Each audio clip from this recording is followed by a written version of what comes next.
information about the police shooting of a teen that sparked days of riots in Ferguson, Missouri. Autopsy results on Michael Brown reportedly show Brown was shot in the hand at close range. Back in August, Dr. Michael Baden performed a separate autopsy on Brown. So, does he agree with the new report? Dr. Baden joins us now. We're going to ask you. Hi, Kimberly. Hi, great to have you here tonight. I think the new report that's been released from the first autopsy is, I agree with much of what's said in there.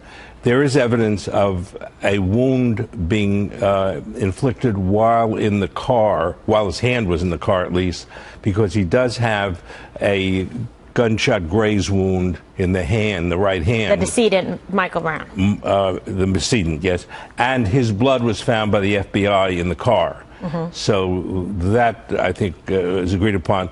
There's some gunshot residue in the hand, only seen under the microscope. It wasn't seen in the first autopsy on the skin surface, but under the skin. And again, on Michael Brown. So that's GSR, gunshot residue, which would suggest that he was in close proximity with the weapon, right, of the officer. Right, yes. So, and that gunshot wound in the car would fit that description. Would be consistent with that. Now, I've seen newspapers of various speculations about how many gunshot wounds.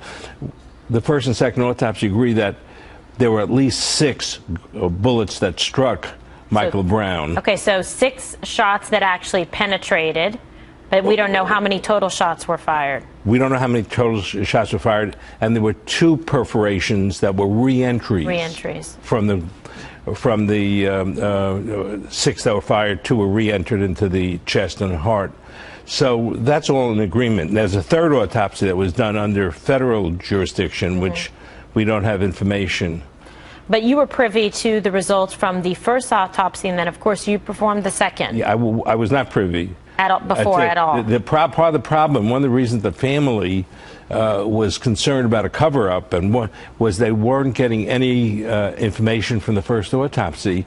It's just 2 months now, over 2 months, that they're finally getting some. Did you make a request to the authorities to be able to see the first autopsy prior to you performing the second autopsy? I was called in after the first autopsy by the family. Right. And I did speak to the Dr. Mary Case, who had done the first autopsy. She's a first-rate forensic pathologist, and but I did not see the first autopsy. You didn't see it, but you had a conversation with her regarding the contents. Briefly, because she was under some stricture from the prosecutor not to talk very much, as she has not done since, because of the ongoing grand jury, which should be over soon. Okay, so based on what you know, what we know tonight of this report coming out with the GSR, with the blood in the car, the close range, would you be surprised if the grand jury declined to return an indictment against the officer? Well, I wouldn't be surprised. I wouldn't be surprised just in general. In general, all the shootings, that it's very rare for a grand jury to indict a police officer who shoots somebody in the course of duty.